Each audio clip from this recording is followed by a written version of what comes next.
বাংলায় শব্দের শুরুতে জফলা থাকলে জফলার উচ্চারণ দুরকম হয়, এ এবং এ। যেমন ব্যথা, ব্যথা শব্দে জফলা আছে, জফলার উচ্চারণ হয়েছে এ।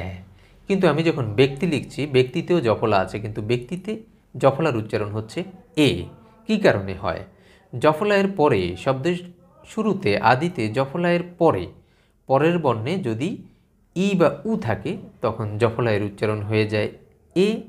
আবার জফলায়ের পরের বর্ণে যদি অ অথবা আ থাকে তখন জফলায়ের উচ্চারণ হয়ে যায় এ। যেমন ব্যথা, ব্যতীত। ব্যথায় জফলার পরে আ আছে, সে কারণে জফলার উচ্চারণ এ হয়েছে, কিন্তু ব্যতীততে জফলায়ের পরে ই আছে, সে কারণে জফলার উচ্চারণ এ হয়েছে। তবে শব্দের শুরুতে যদি জফলায়ের সাথে আকার হয় তার উচ্চারণ সবসময় এর মতো হবে। যেমন ব্যাপার, ব্যাকরণ।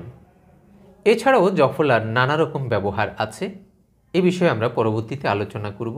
তবে একটা শব্দ আছে, এই শব্দটাতে জফলায়ের উচ্চারণ আমরা যত চেষ্টাই করি না কেন এর প্রকৃত উচ্চারণ করতে পারবো না, মানে আমরা চাইলেও এর উচ্চারণ করতে পারবো না। যেমন ব্যায়াম, জফলা আকারের পরে আ থাকার কারণে বয়ের সাথে জফলা আকারের উচ্চারণ এ না হয়ে এ হয়ে যায়। ব্যায়াম শব্দটার প্রকৃত উচ্চারণ হওয়ার কথা ছিল ব্যায়াম, কিন্তু আমরা যদি একসাথে বলতে যাই ব্যায়াম, তখন এর উচ্চারণ করতে পারি না, এটা চাইলেও সম্ভব না।